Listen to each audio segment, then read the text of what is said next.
Hi hello everyone అందరికీ నమస్కారం. మీరంతా టెట్ పరీక్షల కోసం ప్రిపేర్ అవుతున్నారా? అయితే వీడియో మీ ప్రిపరేషన్కి ఒక గేమ్ చేంజర్ కాబోతుంది. టెట్ పరీక్షల్లో అత్యంత ముఖ్యమైనటువంటి ఇంపార్టెంట్ సబ్జెక్ట్ ఏంటంటే అది child development, learning and pedagogy అని మనం చెప్పవచ్చు. శిశు వికాసం మరియు బోధన శాస్త్రము చాలా ముఖ్యమైనది. ఇందులో 30కి 30 మార్కులు సాధించడం అనేది చాలా సులభం. దానికోసము ఆర్టీవీ ఆన్లైన్ లెర్నింగ్ మీకోసం ఒక ఫ్రీ కోచింగ్ ప్రోగ్రామ్ని తీసుకొచ్చింది. అదేంటంటే మాస్టర్ ఇన్ 30 డేస్, 30 రోజుల్లో సాధించడం ఎలా. సో మా టార్గెట్ చాలా సింపుల్. 30 రోజుల్లో 30 మార్కులు సాధించే విధంగా బోధించడానికి నేను రెడీ. మరి మీరు రెడీయా? రెడీ అంటే ముందుగా లైక్ చేయండి, సబ్స్క్రైబ్ చేసుకోండి ఇంకెవరైనా సబ్స్క్రైబ్ చేసుకోకపోతే. మరి ఈ 30 రోజుల్లో మీకోసం ఏముందంటే డైలీ 1 అవర్ రికార్డెడ్ వీడియో నా ఛానల్లో మీకు పోస్ట్ చేయడం జరుగుతుంది. మీరు ఎప్పుడైనా చూడవచ్చు. ప్రతిరోజు ప్రతి వారం సండే లైవ్ సెషన్ ఉంటుంది. మీ యొక్క డౌట్స్ క్లారిఫై చేయడానికి నాతో ఇంటరాక్ట్ అవ్వచ్చు. అదేవిధంగా ప్రతిరోజు చెప్పిన అంశం పైన 10 నుంచి 15 బిట్స్ మీకు ఇవ్వడం జరుగుతుంది. అలాగే ప్రతి వారము ఒక గ్రాండ్ టెస్ట్ ఆన్లైన్లో మీకు కండక్ట్ చేయడం జరుగుతుంది. సో ఈ లింక్స్ అన్నీ కూడా నేను నా డిస్క్రిప్షన్ బాక్స్లో ప్రతిరోజు ఇవ్వడం జరుగుతుంది. So topic wise study notes ఫ్రీగా మీకు పీడిఎఫ్ ఫార్మెట్లో ఇవ్వడం జరుగుతుంది. సో ఈ యొక్క అవకాశాన్ని మీరు ఈ ఫ్రీ కోచింగ్ని సద్వినియోగం చేసుకొని మీరు మీ యొక్క టెట్ ఎగ్జామ్లో సక్సెస్ అవుతారని ఆశిస్తున్నాను. సో ఈరోజు మనము డే 1లో చాలా ముఖ్యమైన టాపిక్ స్టార్ట్ చేయబోతున్నాము. అవి గ్రోత్, డెవలప్మెంట్, మెచ్యురేషన్, పెరుగుదల, వికాసం, పరిపక్వత గురించి. రెండవది ప్రిన్సిపల్స్ ఆఫ్ డెవలప్మెంట్. ఆ అంశం పైన ఈరోజు మీకు ఒక క్లారిటీ ఇవ్వబోతున్నాను. సో కాబట్టి ఈ 2 టాపిక్స్ నుంచి మీకు కనీసం 2 లేదా 3 మార్కులు కవర్ అవుతాయి. So don't miss this class. Miss చేస్తే మార్క్ మిస్ అయినట్టే. సో ఇంకెందుకు ఆలస్యం, వెంటనే ఛానల్ని లైక్ చేయండి. ఇంకెవరైనా సబ్స్క్రైబ్ చేసుకోకపోతే సబ్స్క్రైబ్ చేసుకోండి. ఈ వీడియో మీ ఫ్రెండ్స్కి షేర్ చేయండి. సో అంశాలకు వచ్చినట్లయితే మనం చైల్డ్ డెవలప్మెంట్ అండ్ పెడగాజీ అనే శాస్త్రం టెట్ కానీ డిఎస్సిలో కానీ లేదా హెచ్డబ్ల్యూఎస్ లేదా డిప్యూటీ డైరెక్టర్స్ అనే దాంట్లో మనకి ఎంత ఇంపార్టెంట్ అంటే, ఫర్ ఎగ్జాంపుల్ మనం ఏదైనా ఒక బ్యాంకింగ్ సెక్టర్ రాయాలి అంటే మనకు అర్థమెటిక్ ఎంత ఇంపార్టెంటో, ఆ టాపిక్ స్కోర్ చేయడం ఎంత ఇంపార్టెంటో, లేదా నీట్ కానీ ఐఐటి జేఈ రాయాలంటే ఫిజిక్స్ ఎంత ఇంపార్టెంటో, ఈ టెట్లో కానీ లేదా డిఎస్సిలో కానీ స్టూడెంట్ సైకాలజీ, ఎడ్యుకేషన్ సైకాలజీ అనేది కూడా మనకు చాలా ముఖ్య పాత్ర పోషిస్తుంది అనమాట. సో దీంట్లో మనము కొంచెం ఇది చాలా తేలికైనటువంటి అంశంగానే మనకు కనిపిస్తుంది, కానీ అడిగేటువంటి బిట్స్ ఎలా ఉంటాయంటే అప్లికేషన్ మోడ్లో ఉంటాయి. సో కాబట్టి ఈ ఎడ్యుకేషన్ సైకాలజీలో కానీ లేదా చైల్డ్ డెవలప్మెంట్ పెడగాజీలో మనం కంపల్సరీగా కొన్ని పదాలకి వాటి మీనింగ్స్ తెలిసి ఉండాలి. అంటే భావనలు, కాన్సెప్ట్స్ తెలిస్తే మీరు ఈ కాన్సెప్ట్స్ని మీరు ఆ బిట్లకు ఎలా మీరు అన్వయించుకోవచ్చు, ఎలా అప్లికబుల్ చేసుకోవచ్చు అనేది నేను ఇక్కడ వివరించడానికి మీకైతే ప్రయత్నం చేస్తాను. సో కాబట్టి మనం ఫోకస్ చేయాల్సినటువంటి అంశాలు ఏంటంటే ఇందులో ఉన్న కాన్సెప్ట్స్ యొక్క మీనింగ్ తెలుసుకుంటూ దాన్ని మనము ప్రీవియస్ ఇయర్ క్వశ్చన్స్ ఎలా అడిగారు, మనం ఏ రకంగా ప్రిపేర్ అయితే సింపుల్గా మనం మార్క్స్ అందులో స్కోర్ చేయవచ్చు అనేటువంటి దాన్ని చాలా సింపుల్ వేలో మీకు చెప్పడానికి అయితే నేను ప్రయత్నం చేస్తాను. ఏదైనా ఒక అంశాన్ని మనము ప్రిపేర్ అవ్వాలి అంటే ముందుగా ఆ సిలబస్ యొక్క నేచర్ ఏంటో తెలుసుకోవాలి. సిలబస్ పైన కొంత అవగాహన మనం కలిగి ఉండాలి. సో ఇక్కడ చైల్డ్ డెవలప్మెంట్ పెడగాజీ అనే సబ్జెక్ట్లో మనకు సిలబస్ ఎలా డివిజన్ చేసుకోవచ్చు అనేది మీకు నేను ఇక్కడ వివరిస్తాను. సో ఈ టాపిక్ని మనము 3 యూనిట్లలో, ఈ సబ్జెక్ట్ని మనం 3 యూనిట్లలోగా డివైడ్ చేసుకోవచ్చు. అందులో మొదటిది మనకు డెవలప్మెంట్ ఆఫ్ ది చైల్డ్, శిశు వికాసం గురించి చెప్తుంటే, రెండవ యూనిట్ వచ్చేసి మనకు అండర్స్టాండింగ్ ఆఫ్ లెర్నింగ్, అభ్యాసనము దాని యొక్క అవగాహన గురించి ఎక్స్ప్లెయిన్ చేస్తుంది. And third very important pedagogical concerns, బోధన శాస్త్ర సంబంధిత అంశాలపైన మీకు బిట్స్ ఉంటాయి అన్నమాట. ఇందులో ప్రతి అంశంలో మీకు on and average 10 to 12 bits అలా వస్తుంది కంపల్సరీగా. సో ప్రతి అంశము మనము క్షుణ్ణంగా నేర్చుకోవడానికి అయితే ప్రయత్నం చేయాలి. సో ఈ 3 యూనిట్లను మీకు నేను 30 రోజులలో ఎలా వివరిస్తానంటే, ఈ 3 యూనిట్లను మీకు నేను 30 రోజుల్లో కంప్లీట్ అవగాహన అయితే కల్పించగలుగుతాను. సో మొదటి యూనిట్ డెవలప్మెంట్ ఆఫ్ ది చైల్డ్లో మొత్తం 10 టాపిక్స్ ఉంటాయి. టోటల్ టాపిక్స్ 10 ఉంటాయి. ఇది 1 week, first week 7 videos 7 days 7 అవర్స్లో కంప్లీట్ అయిపోతుంది. సో 7 ఆన్లైన్ టెస్ట్ మీకు ప్రతిరోజు పోస్ట్ చేయడం జరుగుతుంది. డిస్క్రిప్షన్ బాక్స్లో ఆ లింక్స్ ఉంటాయి. అలాగే నా వాట్సాప్ ఛానల్ కూడా డిస్క్రిప్షన్ బాక్స్లో లింక్ ఉంటుంది. దాంట్లో మీరు లాగిన్ అయితే నా యొక్క వాట్సాప్ ఛానల్ని మీరు ఫాలో అయితే అందులో టెస్ట్ లింక్స్ కానీ మెటీరియల్స్ కానీ అందులో నేను షేర్ చేస్తూ ఉంటాను. And each topic study notes చాలా సింపుల్గా ఓన్గా నేను రాసిన నోట్స్, నేను కూడా టెట్ రాసి క్వాలిఫై ఎలా ప్రిపేర్ అయితే మీరు దీన్ని స్కోర్ చేయవచ్చు అని చెప్తాను మీకు. మొదటి యూనిట్కి సంబంధించినటువంటి 10 టాపిక్స్ యొక్క ప్లాన్. అండ్ దెన్ యూనిట్ 2లో మనకు 7 టాపిక్స్ ఉంటాయి. సేమ్ సెకండ్ వీక్ కంప్లీట్గా మనకు యూనిట్ 2 పైన చేస్తాము. అలాగే థర్డ్ యూనిట్కి వచ్చేసి మనకు 16 అంశాలు ఉంటాయి. టోటల్ టాపిక్స్ మనకు 16 ఉంటాయి. ఇందులోనే మనకు ఎన్సిఎఫ్, ఆర్టీ యాక్ట్, తర్వాత న్యూ ఎడ్యుకేషన్ పాలసీ 2020 అంటే బోధన శాస్త్రానికి సంబంధించినటువంటి పద్ధతులపైన చాలా కూలంకుషంగా మనం చర్చిద్దాము. So stay tune with RTV learnings and follow my WhatsApp channel which are given in the description box for డే-to-day updates. So let's move the today's topic, మన యొక్క మొదటి టాపిక్ వచ్చేసి మనకు పెరుగుదల, వికాసం, పరిపక్వత, డెవలప్మెంట్ ఆఫ్ ది చైల్డ్ అనే ఒక యూనిట్, ఫస్ట్ యూనిట్లో మనము డే 1 రోజు ఈరోజు మనం నేర్చుకోబోయే అంశము పెరుగుదల, వికాసం, పరిపక్వత, గ్రోత్, డెవలప్మెంట్, మ్యాచురేషన్. ఇది తెలుసుకోవాలంటే ఫస్ట్ ఈ పదాల యొక్క అర్థం మనం తెలిసి ఉండాలి. పదాల యొక్క అర్థం కనుక మనకు తెలిసినట్లయితే క్వశ్చన్కి ఆన్సర్ చేయడం చాలా ఈజీ అనమాట. సో కాబట్టి once you know the meaning of these words, it is very easy to understand the question and you can guess the correct answer, you can write the correct answer. కాబట్టి మీరు చెప్పేటువంటి అంశాన్ని కొంచెం శ్రద్ధగా వినండి, వీలుంటే నోట్స్ రాసుకోండి. సో ఈ ప్రతిదీ కూడా మీకు నోట్స్ ఇస్తాను. సో మొట్టమొదటి ఏంటంటే మనకు పెరుగుదల. అసలు పెరుగుదల అంటే ఏంటి, వికాసం అంటే ఏంటి, పరిపక్వత అంటే ఏంటి, మనం ఒకసారి దీన్ని చర్చించుకుందాం. సో సాధారణంగా మనము పెరుగుదల, వికాసము, పరిపక్వత అనేది మనకు నిత్య జీవితంలో దీని పర్యాయపదాలుగా వాడుతూ ఉంటాము, కానీ సాధారణంగా వాడుతుంటాం. కానీ లోతుగా ఆలోచించినట్లయితే పెరుగుదల, వికాసం, పరిపక్వత అంటే గ్రోత్, డెవలప్మెంట్, మ్యాచురేషన్ అనేవి పర్యాయపదాలు కాదు, ఇవి కొంత వ్యత్యాసాన్ని అయితే కలిగి ఉంటాయి. సో ఈ వ్యత్యాసం ఏంటి, మనం విద్యాపరంగా చూసుకున్నప్పుడు చాలా వ్యత్యాసం మనకు కనిపిస్తుంది. సో మొదటగా మనం పెరుగుదల గురించి మాట్లాడుకున్నట్లయితే, పెరుగుదల అనేది మనం చిన్నప్పటి నుంచి ఎదుగుతున్న కొద్దీ మన శారీరక మార్పులు చాలా వస్తూ ఉంటాయి. సో హైట్ కావచ్చు, ఎగ్జాంపుల్ హైట్ కానీ వెయిట్ కానీ. సో చిన్నప్పుడు మనకున్నటువంటి హైట్ ఇప్పుడు ఒక 20-21 సంవత్సరాలు వచ్చినాక మనకు హైట్లో డిఫరెన్స్ వస్తుంది. అదేవిధంగా లావు పెరగడం కానీ లేక సన్నబడడం కానీ జరుగుతూ ఉంటుంది. సో ఇలా మనకు బాహ్యంగా కనిపించే శారీరక మార్పులన్నీ కూడా మనకు పెరుగుదల కింద చూడవచ్చు. అంటే శారీరక మార్పు అని అర్థం, physical changes in a body of a child or of a human. So ఒక వ్యక్తిలో శారీరక పరమైనటువంటి మార్పులను మనము పెరుగుదల కింద చూడవచ్చు. ఏంటి ఆ శారీరకపరమైన మార్పులు? మళ్ళీ మనకు అవి కంటికి కనిపిస్తుంది, అంటే బాహ్యంగా కనిపించే ఉంటుంది, అంటే బాహ్య శారీరక మార్పులు అంటే external physical changes of a child or internal changes. అంటే ఇంటర్నల్ చేంజెస్ ఎలా ఉంటుంది మనకు అంటే అంతర్గతంగా కూడా కొంత పెరుగుదల కనిపిస్తుంది. ఫర్ ఎగ్జాంపుల్ ఎన్నెముక ఉందనుకోండి, ఎన్నెముక చిన్నప్పుడు చిన్నగా ఉంటుంది, పెరిగాక పెద్దగా అవుతుంది. మన యొక్క మెదడు సైజ్ కూడా చిన్నప్పుడు చిన్నగా ఉంటుంది, పెద్దగా అవుతుంది. అలాగే హార్ట్, ఇవన్నీ కూడా సైజెస్ పెరుగుతుంది. ఆర్గాన్ యొక్క సైజు కూడా మనకు మన వయసుతో పాటు పెరుగుతూ వస్తుంది. సో ఇలా మనకు అంతర్గతంగా బాహ్యంగా కనిపించే విధంగా ఉండేటువంటి శారీరక మార్పులు, అండర్లైన్ వర్డ్ ఏంటంటే శారీరక మార్పులనే మనము పెరుగుదల అనవచ్చు. మరి వికాసం అంటే ఏంటి ఇక్కడ?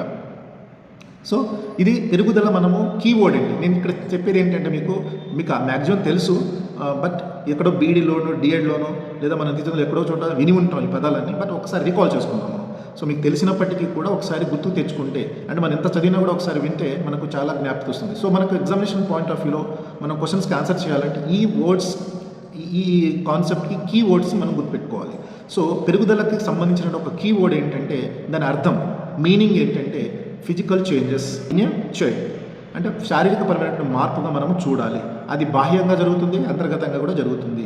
సో శారీరకపరమైన మార్పు ఎలా ఉంటుంది, మనకు బరువు కావచ్చు, ఎత్తు కావచ్చు, వీటినే మనము శారీరకపరమైనటువంటి మార్పుల కింద చూస్తాము. ఇది దీనికి సంబంధించినటువంటి అర్థం. మరి వికాసం యొక్క అర్థం ఏంటంటే, ఈ వికాసం అనేది ఓవరాల్ డెవలప్మెంట్, అంటే ఓవరాల్ గ్రోత్, సమగ్రమైనటువంటి ఓవరాల్ చేంజెస్లో సమగ్రమైనటువంటి మార్పు. ఎలా సమగ్రమైన మార్పు ఏంటంటే శారీరకపరమైన మార్పు కావచ్చు, లేదా మానసిక పరమైనటువంటి మార్పు కావచ్చు, లేదా సాంఘిక పరమైనటువంటి ఉద్వేగభరితమైనటువంటి అంటే emotional, physical, mental, emotional, social, language పరంగా కూడా భాషపరమైనటువంటి వికాసము, ఇవన్నీ కూడా మనకు వికాసము కిందకి ఒక సమగ్రమైన మార్పు కింద చెందుతుందన్నమాట. సో ఏంటవి శారీరకపరమైన మార్పులు అంటే మన యొక్క బాడీ, అంటే ఇక్కడ అర్థం చేసుకోవాలి మీరు ఏంటంటే పెరుగుదల కూడా వికాసంలో ఒక భాగంగానే మనం చూడాలి. పెరుగుదల కూడా వికాసంలో ఒక భాగమే. కాబట్టి వికాసము శారీరక మార్పుతో పాటు మానసిక పరమైనటువంటి మార్పు, అంటే ఇలా ఆలోచన శక్తి పెరుగుతుంది. విద్యార్థి ఏది మంచి ఏది చెడు ఆలోచించగలుగుతాడు, తార్కికంగా ఆలోచించగలుగుతాడు, ఒక సమస్యకి సొల్యూషన్స్ ఎత్తుకోగలుగుతాడు, ప్రాబ్లమ్ సాల్వింగ్ నేచర్ డెవలప్ అవుతుంది. సో ఇలా ప్రతి అంశంలో కూడా ప్రతినిత్యము కూడా, అంటే from mother's womb to tomb, అంటే తల్లి గర్భము నుంచి మరణించే వరకు కూడా ఏదో ఒక మార్పు అనేది జరుగుతూ ఉంటుంది. ఇలా ప్రతినిత్యము జరిగేటువంటి ఒక సమగ్రమైన మార్పుని మనం వికాసముగా చూస్తాము. సో ఇది మన కంటికి కనిపించదండి, ఇది మనకు కంటికి కనిపించేటువంటి అంశం అయితే కాదు. సో కాబట్టి దీన్ని వికాసంగా మనం చూస్తాం, కంటికి కనిపించిన ప్రక్రియ కాదు. సో ఇది ఇక్కడ గుర్తుపెట్టుకోవాల్సిన వర్డ్ ఏంటి మనకు సమగ్రమైనటువంటి మార్పు, అంటే శారీరక, మానసిక, సాంఘిక, ఉద్వేగ, భాషాపరమైనటువంటి మార్పులుగా మనం చూడాలి. ఇది వికాసం. కేవలం శారీరకపరమైన మార్పుగా మనం చూసుకున్నట్లయితే పెరుగుదల. మరి పరిపక్వత అంటే ఏంటి? ఇక్కడ మనకు వయస్సుతో పాటు మన వయసు పెరుగుతున్న కొద్దీ మనకు జన్యుపరమైనటువంటి మార్పులు సహజంగా వస్తూ ఉంటాయి. ఏంటా జన్యుపరమైనటువంటి మార్పులు? మీసాలు, గడ్డాలు రావడం సహజంగా జరుగుతుంది, పళ్ళు రాలిపోవడం, మళ్ళీ పళ్ళు రావడం, ఇలా జన్యుపరంగా వచ్చేటువంటి మార్పులు అనమాట. సో జన్యుపరంగా సహజమైనటువంటి మార్పు ఏదైనా వర్డ్ కనుక మీకు కనిపిస్తే అది పరిపక్వతకు సంబంధించింది, మ్యాచురేషన్. ఇది మ్యాచురేషన్కి సంబంధించింది. అంటే పిల్లవాడి యొక్క కండరాలు గట్టిపడడం, చిన్నప్పుడు మెత్తగా ఉంటాయి, కొంచెం పెద్దగా గట్టిపడుతుంటుంది. దట్ ఈస్ పరిపక్వత. అది వయసుతో పాటు జన్యుపరంగా సహజంగా జరిగిపోతుంది. సో దాన్ని పరిపక్వత కింద మనం తీసుకుంటాం. సో ఇక్కడ ఇప్పుడు నేను చెప్పింది ఈ 3 ఏంటంటే meaning of the growth, development, maturation. గుర్తుపెట్టుకోవాల్సిన అవసరం ఏంటంటే పెరుగుదల అనగానే శారీరకపరమైన మార్పు గుర్తు రావాలి మనకు, కంటికి కనిపించేదని అర్థము. అండ్ వికాసము అంటే మనకు శారీరక, మానసిక, సాంఘిక, ఉద్వేగ మరియు ఒక సమగ్రమైన ఓవరాల్ చేంజ్ అనేది గుర్తుకు రావాలి. పరిపక్వత అనగానే మనకు జన్యుపరమైన సహజమైన మార్పుగా మనము చూడాలి. ఇది ఈ పదాల యొక్క ముఖ్యమైనటువంటి అర్థాలు, ఒక డిఫరెన్సెస్ అన్నమాట. రెండో అంశానికి మనం వచ్చినట్లయితే దీని యొక్క స్వభావం ఎలా ఉంటుంది? స్వభావము అంటే మరి ఉదాహరణకు మీకు ఇందాక చెప్పినట్టు శారీరకమైన మార్పులు మన ఎత్తు పెరగడం, బరువు పెరగడం ఇలాంటివి చూస్తాము. అలాగే సమగ్రమైనటువంటి మార్పు అని మనం చూసినట్లయితే మన యొక్క ఆలోచన శక్తి కానీ, స్పష్టంగా మాట్లాడడం కానీ. చిన్నప్పుడు పిల్లవాడు స్పష్టంగా మాట్లాడలేడు, కానీ పెరుగుతున్న కొద్దీ స్పష్టంగా మాట్లాడగలుగుతాడు. మనం కూడా స్కూల్కి వెళ్ళినప్పుడు కొన్ని తప్పులు మాట్లాడి ఉంటాము, కానీ కాలక్రమేణా మన యొక్క భాషలో కూడా నైపుణ్యం పెరుగుతుంది. ఎలా మాట్లాడాలి, ఎదుటి వాళ్ళతో ఎట్లా బిహేవ్ చేయాలి, ఇవన్నీ చేంజెస్ మనకు కనిపిస్తుంటూ ఉంటాయి. సో వీటిని మనము వికాసంగా తీసుకుంటాము. అలాగే పిల్లవాడు నడవడానికి కాళ్ళ కండరాలు గట్టిపడటము, ఇది సహజంగా జరిగేటువంటి ఒక ప్రక్రియ, దీన్ని పరిపక్వత అంటాం. ఇది ఉదాహరణలు వీటికి. మరి దీని యొక్క స్వభావం ఎలా ఉంటుంది మనకు అంటే, మరి శారీరక మార్పులు మన కంటికి కనిపిస్తున్నాయి అంటున్నాం. అంటే ఎత్తుని మనం కొలవచ్చు, బరువుని కూడా మనము కొలవచ్చు. అంటే ఉదాహరణకు రాజు అనే ఒక అబ్బాయి 5 సంవత్సరాలప్పుడు తన యొక్క ఎత్తు 120 సెంటీమీటర్లు అయితే ఒక 10 సంవత్సరాల తర్వాత అతని ఎత్తు 150 సెంటీమీటర్లకు పెరిగింది అంటాము. మరి ఈ మార్పుని మనము దేని కింద తీసుకోవాలి? పెరుగుదల కింద తీసుకోవాలా, వికాసం కింద తీసుకోవాలా, పరిపక్వత కింద తీసుకోవాలా? అంటే ఎత్తు పెరగడము మన కంటికి కనిపిస్తుంది, దాన్ని ఖచ్చితంగా కొలవగలము. ఖచ్చితముగా కొలిచేటువంటి ఒక మార్పుని మనము పెరుగుదల అని అంటాము. చాలా గుర్తుపెట్టుకోవాల్సినటువంటి అంశం. దట్ ఈస్ దీన్నే మనము ఖచ్చితంగా కొలవగలుగుతున్నాము కాబట్టి దీన్ని మనం పరిమాణాత్మకమైన మార్పు, క్వాంటిటేటివ్ చేంజ్, ఇది ఒక క్వాంటిటేటివ్ చేంజ్గా మనం చూడాలి. పరిమాణాత్మకమైనటువంటి మార్పుగా చూడాలి. ఎందుకంటే ఖచ్చితంగా కొలవగలుగుతున్నాం. You can measure it. So it is a quantitative change. So పెరుగుదల అనేది మనకు పరిమాణాత్మకమైన మార్పు కింద చూస్తాము. ఇది దీని యొక్క స్వభావం. మరి వికాసం ఎలా? వికాసాన్ని మనకు కంటే కనిపించదు కాబట్టి దీన్ని మనము ఖచ్చితంగా కొలవలేము. కానీ అంచనా వేయవచ్చు. ఎలా అంటే పిల్లవాడు ఒక 4-5 నెలలు రాగానే తను బోర్ల పడుతున్నాడు అంటే ఒక 6 నెలలను, సంవత్సరంలో తను నడవగలుగుతాడు అనేది యూ కెన్ ప్రిడిక్ట్ ఇట్. ప్రాగుక్తీకరించడం, అంచనా వేయడము, ఎక్స్పెక్ట్ చేయడము. అంటే అంచనా మాత్రమే వేయగలము. దీనికి అంచనా వేయడానికి వివిధ రకమైనటువంటి మానసిక మాపనాలు ఉన్నాయి, మెజర్మెంట్స్ ఉంటాయి, టెస్టులు ఉంటాయి. చాలా రకాలైన టెస్టులతోటి దీన్ని అంచనా వేయడానికి స్కోప్ ఉంటుంది. అండ్ మరి పరిపక్వత విషయానికి వస్తే దీన్ని నేరుగా కొలవలేము, కానీ గమనించవచ్చు మనం. అంటే పళ్ళు రాలడం ఒక 7 సంవత్సరాలు లేక 8 సంవత్సరాలు వచ్చిన తర్వాత పిల్లవాడిలో పళ్ళు రాలితో గమనించవచ్చు, కానీ కొలవలేము, కానీ గమనించవచ్చు దీన్ని మనము. సో కాబట్టి ఈ చేంజెస్ని మనము ఈ యొక్క మీనింగ్ని, ఈ కీవర్డ్ని మనం గుర్తుపెట్టుకోవాలి. సో ఒకసారి మళ్ళీ చెప్తున్నాను చూడండి. శారీరకమైనటువంటి మార్పు అంటే మనం పెరుగుదలకి చూస్తాము. అంటే ఎత్తు కానీ, బరువు కానీ పెరగడం అంటాము. వీటిని మనం ఖచ్చితంగా కొలవచ్చు కాబట్టి దీన్ని మనం పరిమాణాత్మకమైనది, క్వాంటిటేటివ్ చేంజ్ అని చెప్తాము. ఈ పదాలు ఇక్కడ గుర్తుపెట్టుకోవాలి. సో వికాసము అంటే ఏంటంటే మనము చూడలేము, కానీ దాన్ని అంచనా వేయవచ్చు, అంటే ఖచ్చితంగా కొలవలేము అని అర్థం. అంటే ఇది గుణాత్మకమైనది, అలాగే పరిమాణాత్మకమైనది కూడాను. Sound mind in a sound body అంటాం కదా. ఆరోగ్యవంతమైనటువంటి శరీరంలో ఆరోగ్యకరమైనటువంటి ఒక మనసు ఉంటుంది. అంటే మనకు బాడీ ఎప్పుడైతే పెరుగుదల సక్రమంగా ఉంటుందో, శారీరక మార్పు చాలా చక్కగా ఉంటుందో, అప్పుడు మాత్రం వికాసము కూడా చాలా చక్కగా ఉంటుందని అర్థం అనమాట. కాబట్టి అక్కడ మనకు పెరుగుదల లేకుండా వికాసము అంత బాగా జరగదు అనే దానికి మీనింగ్లో మనం దీన్ని, అంటే ఎలా అంటున్నాం, మనం పెరుగుదల కూడా వికాసంలో ఒక భాగంగానే చూస్తాము. కాబట్టి దీన్ని గుణాత్మకమైనది అలాగే పరిమాణాత్మకమైనది కూడా మనం పరిగణించవచ్చు అన్నమాట. మరి పరిపక్వత ఏంటి? ఇది జన్యు సంబంధమైనది, అంతర్గతంగా జరుగుతుంది. సో ఒక్కొక్కసారి దీన్ని మనం గుణాత్మకమైనది దాంట్లో కూడా ట్రీట్ చేస్తాం జనరల్గా. బట్ జనరల్గా చెప్పాలంటే ఇది మనము జన్యుపరమైనది, అంతర్గతమైనది అని అర్థం. ఈ కీవర్డ్స్ మీరు గుర్తుపెట్టుకోవాలి. ఇది దీని యొక్క స్వభావము, అర్థము. మరి దీని యొక్క పరిధి ఎలా ఉంటుంది మనకు అంటే ఇది ఎంతవరకు జరుగుతుంది, ప్రతినిత్యం జరుగుతుందా, లేదా ఒక వయసు వచ్చి ఒక స్టేజ్ వచ్చాక ఆగిపోతుందా, ఎట్లా అనేది చెప్పడం పరిధి. పెరుగుదల అనేది మనం గమనించినట్లయితే ఇది ఒక వయసు, నిర్దిష్టమైనటువంటి వయసు వచ్చిన తర్వాత ఆగిపోతుంది. అంటే సుమారు ఒక 18 నుంచి 21 సంవత్సరాల వయసు వరకు మన యొక్క శారీరకమైనటువంటి మార్పులు జరుగుతాయి. హైట్ కానీ, వెయిట్ కానీ. అంటే దీనికి ఒక లిమిట్ ఉంటుంది. ఒక 18 to 21 ఇయర్స్ వచ్చిన తర్వాత పెరుగుదల అనేది ఆగిపోతుంది. అంటే అక్కడ పరిపక్వత వచ్చిన తర్వాత అది అక్కడితోటి పెరుగుదల అనేది ఆగిపోతుంది. కానీ వికాసము అలా కాదు. వికాసం అనేది చాలా ఒక విస్తృతమైనటువంటి మార్పుగా మనం చూడాలి. అంటే కేవలం శారీరక మార్పు మీద ఆధారపడి ఉండదు. మానసికమైనటువంటి మార్పు, సాంఘికపరమైనటువంటి మార్పు, ఉద్వేగభరి ఎమోషనల్ తర్వాత ఫీలింగ్స్, సో ఇవన్నీ కూడా ఇందులో ఇమిడి ఉన్నాయి. కాబట్టి ప్రతినిత్యం కూడా ఇది జరుగుతూ ఉంటుంది. కాబట్టి ఇది విస్తృతమైనదిగా మనం చూస్తాము. ఏ ఒక్క దానికి సంబంధించింది కాదు ఇది. సో మన చుట్టూ ఉన్న ప్రతి పరిసరాలు కావచ్చు, తర్వాత సంబంధాలు కావచ్చు, లేదా అనువంశికత కావచ్చు, ఇవన్నిటి మీద ఇది ఆధారపడి ఉంటుంది. కాబట్టి దీన్ని విస్తృతమైనటువంటి భావనగా మనం చూడాలి. కానీ పరిపక్వత పరిమితమైనది. అంటే ఇది కూడా అంతే, ఒక పర్టికులర్ స్టేజ్ వచ్చిన తర్వాత ఇది అక్కడితో ఆగిపోతుంది. సో కాబట్టి పెరుగుదల అనేది సంకుచితమైనది, వికాసం అనేది విస్తృతమైనది, పరిపక్వత అనేది పరిమితమైనదిగా మనము చూడాలి. పరిపక్వత వచ్చిన తర్వాత పెరుగుదల అనేది ఆగిపోతుందని మనం ఆల్రెడీగా చెప్పుకొని ఉన్నాము. అంటే ఒక వయసు వచ్చిన తర్వాత అక్కడితోటి పెరుగుదల ఆగిపోతుంది. అదేవిధంగా వికాసం వచ్చినట్లయితే ఇది నిరంతరమైనటువంటి ప్రక్రియ. అంటే ముందుకు సాగుతూనే ఉంటుంది తప్ప వెనక్కి వచ్చేటువంటి అవకాశమే లేదు. కాబట్టి దీన్ని మనం పురోగమన మార్పు అని కూడా అంటాము. ఇక్కడ మీరు గుర్తుపెట్టుకోవాల్సిన వర్డ్ ఏంటంటే పురోగమన. ఇది ఒకసారి బిట్లో అడిగిండు, ఇది పురోగమన మార్పు. కింది వాటిలో ఏది పురోగమన మార్పును సూచిస్తుంది? పెరుగుదల, వికాసం, పరిపక్వత అన్నట్టు అనమాట. సో ఇది కొంచెం జాగ్రత్తగా చూసుకోవాలి మీరు. ఓకే, అలాగే ఇప్పుడు నేను చెప్పే కీవర్డ్స్ అన్నీ కూడా ప్రీవియస్ ఎగ్జామ్లో మీకు అడిగినాయే. ప్రీవియస్ ఎగ్జామ్లో మీకు అడిగినటువంటి అంశాలనే మనము చూస్తున్నాము. సో ఇక్కడ చూడండి, పెరుగుదల అనేది లెర్నింగ్తో సంబంధం లేదండి. దీనికి ఏమో శిక్షణ ఏమో అవసరం లేదు. But it depends on the food habit.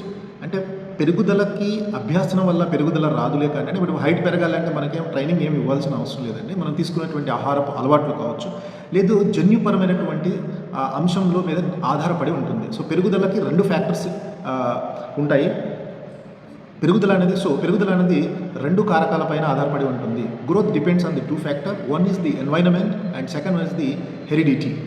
అంటే అనువంశికత మరియు పర్యావరణం పైన మనకు పెరుగుదల అనేది ఆధారపడి ఉంటుంది. వీలుంటే నోట్స్ రాసుకోండి. నేను అలాగే నా నోట్స్లో ఇది ఉంది, మీకు కావాలని నేను ఇస్తాను.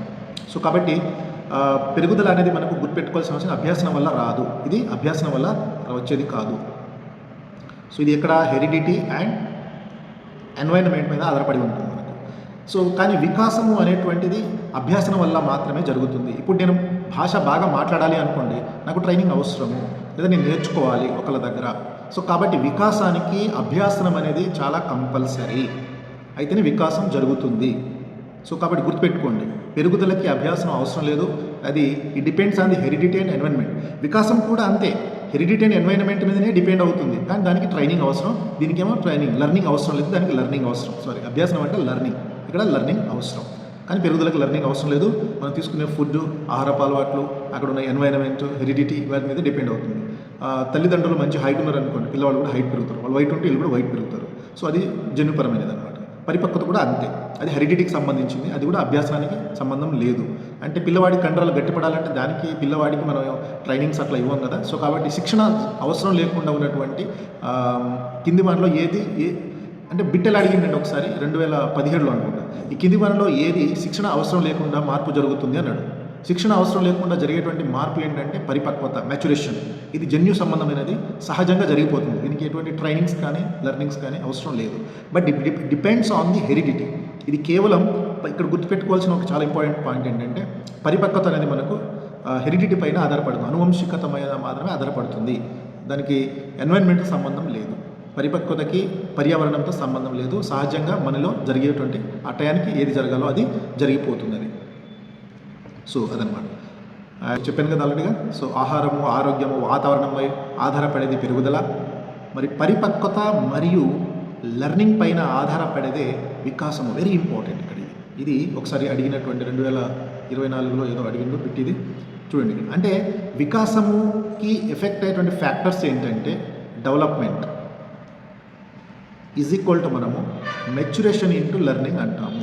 పరిపక్వత జరగాలి, అలాగే అభ్యాసనము జరగాలి. రెండు జరిగినప్పుడు వికాసం అనేది బాగా జరుగుతుంది అని అర్థం. అంటే maturation into learning, maturation learning, పరిపక్వత అభ్యాసనముల యొక్క లబ్ధముగా చూస్తాము దీన్ని మనము. పరిపక్వత అభ్యాసముల లబ్ధము, maturation into learning is equal to development. The very important thing you need to understand. So పరిపక్వత అంటే హెరిడిటీ, లెర్నింగ్ అంటే అభ్యాసనము. సో కాబట్టి ఒకసారి ఏం బిట్ అడిగినంటే కింది వాటిలో వికాసానికి ప్రభావితం చేసే కారకాలు ఏది అన్నాడు అనమాట. అందులో పెరుగుదల, పరిపక్వత, అభ్యాసనం, పరిపక్వత, ఇంకొక చోట అభ్యాసనం, పరిపక్వత, సంసిద్ధత అని కూడా అడిగిండు. ఆ బిట్టు మీకు నేను తర్వాత ఎక్స్ప్లెయిన్ చేస్తాను. సంసిద్ధత అంటే 3, రెడీనెస్ కూడా. Maturation is the readiness. ఇక్కడ మెచ్యురేషన్ అంటే ఏంది? రెడీనెస్కి అర్థం, సంసిద్ధతకి అవసరం. అంటే 5 నెలలు వచ్చిన పిల్లవాడికి కండరాలు గట్టి పడుతున్నాయంటే పిల్లవాడు నడవడానికి సంసిద్ధంగా అవుతున్నాడు అని అర్థం. నిలబడడానికి సంసిద్ధంగా అవుతుంది ఆ మజిల్స్ అనేది అర్థం చేసుకోవడం అనమాట. సో కాబట్టి పరిపక్వత అభ్యాసనం పైన ఆధారపడేది మనకు వికాసం అని చెప్పడం. అంటే ఎగ్జాంపుల్, పిల్లవాడు నడవాలనుకోండి, ముందు పరిపక్వత చెందాలి, అంటే 5 నెలలు గడవాలి. ఆ తర్వాత కండరాలు గట్టిపడాలి. ఆ తర్వాత పిల్లవాడికి మదర్స్, ఫాదర్స్ ఏం చేస్తారంటే స్టాండప్ నిలబడి మనం ఎప్పుడైతే ప్రోత్సాహం చేస్తామో పిల్లవాడు నిలబడడానికి ప్రయత్నం చేస్తాడు కదా. సో అదేంటి? అభ్యాసం, లెర్నింగ్ చేస్తున్నాం, ట్రైనప్ చేస్తున్నాం పిల్లవాడికి. సో కాబట్టి అక్కడ మెచ్యురేషన్ జరగాలి అండ్ రెడీనెస్ ఉండాలి పిల్లవాడు, అండ్ దెన్ లెర్నింగ్ మనం చెప్పాలి. చెప్పిన తర్వాత పిల్లవాడు నిలబడడానికి ప్రయత్నం చేస్తారు కదా. So this is called the development. అప్పుడు వికాసం అనేది పిల్లవాడిలో వస్తుంది. అంటే ఏ వికాసం అభివృద్ధి చెందుతుంది పిల్లవాడిలో? అప్పుడు అంటే నిలబడేటువంటి వికాసం అభివృద్ధి చెందుతుంది. కాబట్టి మనం వికాసాన్ని హెరిడిటీ అనే ఎనడంతో పాటు పరిపక్వత, అభ్యాసనం పైన కూడా ఆధారపడి ఉంటుందనే అంశాన్ని ఇక్కడ గుర్తుపెట్టుకోవాలి. కానీ ప్రధానంగా పరిపక్వత మాత్రం కేవలం హెరిడిటీ పైన మాత్రమే ఆధారపడి ఉంటుంది. ఇది ఒకటి గుర్తుపెట్టుకోండి, అనువంశికమైన ఆధారపడి ఉంటుంది. సో ఈ అంశాలతో మీరు గుర్తుపెట్టుకోవాలి. ఈ టేబుల్ కనుక మీకు వస్తే ఇందులోంచి ఖచ్చితంగా 1-2 మార్కులు కంపల్సరీ వస్తుంది పక్క. ఈ టేబుల్ ఒకటి వస్తే చాలు.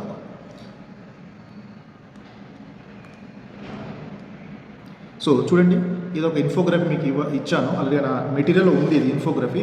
ఈ మెటీరియల్ మీకు నేను షేర్ చేస్తాను, చూసుకోండి. సో పెరుగుదల, వికాసం, ఈ ఒక చార్ట్ మన గోడ మీదనో లేకపోతే మనం చదివేటువంటి రీడింగ్ రూమ్లో అక్కడ పెట్టేసి రోజు దీన్ని చూస్తూ ఉంటే రోజుకు 1 మినిట్ చాలు దీన్ని చూడడానికి, పెద్దగా అవసరం. ఇక్కడ మనం డిస్కస్ చేసిన ఫ్యాక్టర్స్ ఏంటి? ప్రతి పదం యొక్క మీనింగ్ చెప్పుకున్నాము, స్వభావము, నేచర్ చెప్పుకున్నాము, స్కోప్ చెప్పుకున్నాము, దాని యొక్క డ్యూరేషన్ చెప్పుకున్నాము, అంటే పరిమితి, స్కోప్, అలాగే మెజర్మెంట్ చెప్పుకున్నాము.